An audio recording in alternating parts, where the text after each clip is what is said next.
wabarakatuh. Saya Aurelia Firasanya, NIM E20191187, Prodi Perbankan Syariah 4, Fakultas Ekonomi dan Bisnis Islam. Di sini saya akan kembali menanggapi video dari Bapak Abdul Wadud Nafis yang berjudul Peran dan Fungsi Bank Sentral. Peran dan fungsi Bank Sentral. Bank Sentral merupakan lembaga yang memiliki peran penting dalam perekonomian suatu bangsa, terutama di bidang moneter, keuangan, dan perbankan.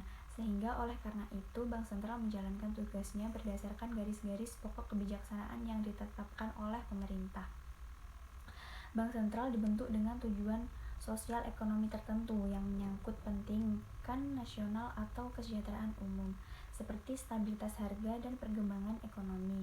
Dan di sisi lain, dalam suatu sistem perbankan, ketiadaan koordinator dan regulator yang tidak berpihak akan mengakibatkan bank-bank tidak dapat melaksanakan operasinya secara efisien. Oleh karena itu, Bank Sentral dapat melaksanakan pengawasan terhadap kebijaksanaan moneter oleh bank-bank dan untuk mengawasi serta memimpin seluruh sistem perbankan.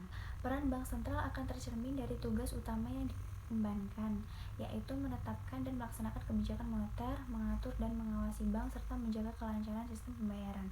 Peran yang sangat mendasar adalah mencetak dan mengedarkan uang. Bank Sentral merupakan satu-satunya lembaga yang berwenang untuk mengeluarkan dan mengedarkan mata uang sebagai alat pembayaran yang sah di suatu negara.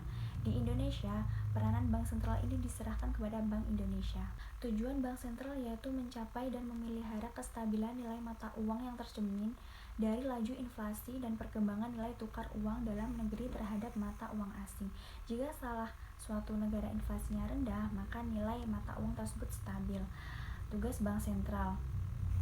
Sedangkan tugas Bank Sentral dalam hal ini Bank Indonesia yang telah diterangkan pada Undang-Undang Nomor 23 Tahun 1999 adalah sebagai berikut.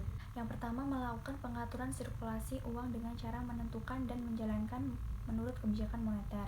Yang kedua, melakukan pengaturan dan mendorong kemudahan sistem pembayaran dan produksi. Nah, tugas Bank Sentral berkaitan dengan pemerintah, penyediaan kredit terhadap pemerintah. Yang pertama, mengatur kas pemerintah. Yang kedua, membantu proses lelang dan menjual surat hutang negara. Yang ketiga, melakukan pengedaran uang sebagai alat pembayaran yang sah. Yang keempat, mempunyai hak penuh terhadap pencetakan dan produksi uang. Yang kelima, mempunyai hak tunggal terhadap pencetakan uang. Sedangkan tugas Bank Sentral dalam perbankan yaitu yang pertama, menentukan suku bunga sebagai banker. Yang kedua, melakukan pengembangan kredit yang sehat. Yang ketiga, melakukan pembinaan semua bank yang ada. Yang keempat, melakukan pengaturan, pengontrolan, dan sebagainya. Selanjutnya ada kewenangan Bank Sentral.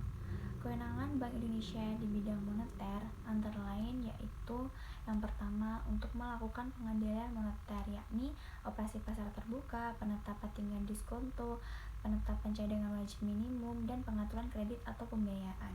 Yang kedua, menentukan target moneter dengan melakukan pertimbangan sasaran laju inflasi nasional. Dan yang ketiga, melakukan pengontrolan kebijakan yang berhubungan dengan keuangan.